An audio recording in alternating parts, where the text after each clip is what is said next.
বিসমিল্লাহির রহমানির রহিম। আজকের এই গণসংবর্ধনার সম্মানিত সভাপতি আমার শ্রদ্ধাভাজন বড় ভাই, কেরানীগঞ্জ মডেল থানা আওয়ামী লীগের সংগ্রামী সহসভাপতি জনাব আব্দুল বারেক। আজকের এই গণসংবর্ধনায় প্রধান অতিথি হিসেবে উপস্থিত আছেন কেরানীগঞ্জ উপজেলা থেকে বারবার নির্বাচিত চেয়ারম্যান, গণপ্রজাতন্ত্রী বাংলাদেশ সরকারের মাননীয় প্রধানমন্ত্রী জননেত্রী শেখ হাসিনার কর্তৃক দুইবারের শ্রেষ্ঠ স্বর্ণপদক প্রাপ্ত চেয়ারম্যান এবং ষষ্ঠ উপজেলায় 1 লক্ষের অধিক ভোটে নির্বাচিত চেয়ারম্যান জননেতা জনাব শাহিন আহমেদ। মঞ্চে উপস্থিত আছেন মহিলা ভাইস চেয়ারম্যান হিসাবে যিনি ব্যাপক ভোটে আপনারা নির্বাচিত করেছেন জনাব আসমা আক্তার রেশমা জামান। উপস্থিত আছেন পলাতে ইউনিয়ন পরিষদের মাননীয় চেয়ারম্যান, কেরানীগঞ্জ উপজেলা ছাত্রলীগের সাবেক সাধারণ সম্পাদক আমার বন্ধুবর জনাব তাহের আলী।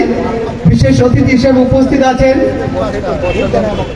ঢাকা জেলা আওয়ামী লীগ উপদেষ্টা মন্ডলীর অন্যতম সদস্য জনাব শেখ বাবুল হোসেন।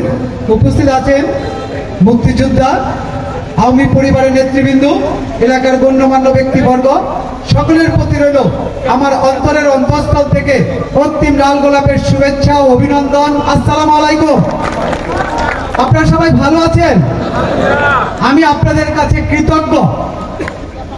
কৃতজ্ঞতা প্রকাশ করছি এই জন্য যে এই মাঠে আমি আপনাদের কাছে ভোট প্রার্থনা করেছিলাম এবং আমি বলেছিলাম সুখে দুঃখে আপনাদের পাশে থাকার সুযোগ করে দিবেন। সেই সুযোগটি আপনারা করে দিয়েছেন। এই জন্য আমি আমার অন্তরের অন্তঃস্থল থেকে আবার আপনাদেরকে অভিনন্দন এবং ধন্যবাদ জানাচ্ছি।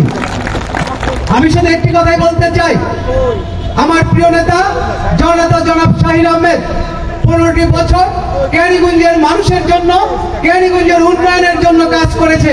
তিনি আগামী 5 বছরের জন্য নির্বাচিত হয়ে কেরানীগঞ্জকে গ্রিন, ক্লিন এবং স্মার্ট কেরানীগঞ্জের গড়ে তোলার যে প্রত্যয় দৃঢ় অঙ্গীকার করেছে সেটা বাস্তবায়নের লক্ষ্যে শাহিন আহমেদের পাশে থেকে, শাহিন আহমেদের কাছে থেকে সর্বাত্মক চেষ্টা করে যাব আপনাদের জন্য একটি বাসযোগ্য, নতুন প্রজন্মের জন্য একটি বাসযোগ্য কেরানীগঞ্জ গড়ে তোলার জন্য। আমি বিশেষ কিছু বলবো না, আমি শুধু একটি কথা বলতে চাই, আপনারা ভোট দিয়ে আমাদেরকে নির্বাচিত করেছেন। আমরা অকৃতজ্ঞ নই, আমরা কৃতজ্ঞতার সহিত আপনাদের পাশে থেকে আপনাদেরকে সর্বোচ্চ ভালোটুকু দেওয়ার চেষ্টা করব বলে আমি আপনাদেরকে আশ্বস্ত করছি। আবার আপনাদেরকে অভিনন্দন এবং ধন্যবাদ জানিয়ে আমি আমার বক্তব্য শেষ করছি। সবাইকে ধন্যবাদ। জয় বাংলা, জয় বঙ্গবন্ধু, জয় হোক পলাতে ইউনিয়নের। সবাইকে ধন্যবাদ।